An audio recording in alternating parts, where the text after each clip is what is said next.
मोत्यासारखे टपोरे दाणे असणारी ही ज्वारी आहे जालना जिल्ह्यातील अशोक पांढरे या शेतकऱ्याच्या शेतातील. या शेतकऱ्याने ज्वारी लागवडीचा अनोखा प्रयोग केला आहे. ज्वारी हे रब्बी हंगामातील पीक बहुतांश शेतकरी पारंपरिक पद्धतीने पेरणी करून घेतात. मात्र अशोक पांढरे यांनी सोलापूर जिल्ह्यातील शेतकऱ्याकडून निवडक बियाणे मागवून 4 फुटांच्या बेडवर लागवड केली आहे. या ज्वारीला ठिबकद्वारे विद्राव्य खते देखील सोडण्यात आलीत. यामुळे ही ज्वारी आता चांगलीच बहरली असून अशोक पांढरे यांना या ज्वारी लागवडीतून तब्बल 12 ते 15 क्विंटल उत्पन्नाची अपेक्षा आहे. पाहुयात कसं केलं जालन्यातील या शेतकऱ्याने ज्वारी लागवडीचं नियोजन. माझं नाव अशोक मुकुंदराव पांढरे, मुक्काम पोस्ट कादळा, तालुका बदनापूर, जिल्हा जालना.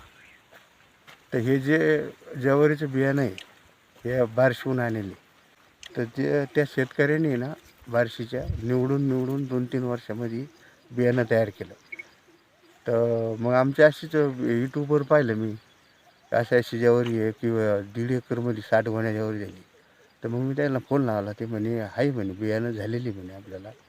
मग मी 1.5-2 किलो बियाणं आणलं. बियाणं आणल्यानंतर आपल्या शेतामध्ये 20 गुंठ्यामध्ये त्याची लागवड केली. तर सुरुवातीला लावणी केली. लावणीबरोबरच एक 10-20 बॅग फेकली त्याला. आणि नंतर एवढ्या झाल्यानंतर तणनाशक आणलं. बस काही नाही. मग नंतर तर अशा पद्धतीने आलेली ज्वारी आता ह्याच्यानुसार. पण याचं सरासरी त्याला 20 गुंठ्यामध्ये 20 गोण्या झाल्या त्यांना. आता आपल्याला हे जास्तच होईल, 25 गोण्या लोक व्हायला पाहिजे. 4 फुटाची बेड आहे. त्या बेडमध्ये ठिबकच्या नळीवर दोन्ही बाजूंनी लागवड केलेली. पाणी वगैरे पाणी 2 पाणी दिले त्याला ठिबकने. हे सोडले ना 12-32-16, 19-19 2 वेळेस सोडले. यूट्यूब बघत असताना पांढरे यांना ज्वारी उत्पादक शेतकऱ्याचा व्हिडिओ निदर्शनास आला. दिलेल्या नंबरवर संपर्क केला असता शेतकऱ्याने बियाणे उपलब्ध असल्याचं सांगितलं. लगेचच पांढरे यांनी बियाणे आणण्याचं नियोजन केलं. 4 फुटाचे बेड पाडून त्यावर ठिबकची नळी अंथरली. दोन्ही बाजूंनी ज्वारीची लागवड करण्यात आली. लागवड करताना 10-26-26 ची एक बॅग आणि मधल्या काळामध्ये 19-19 ही विद्राव्य खते ज्वारीला दिली.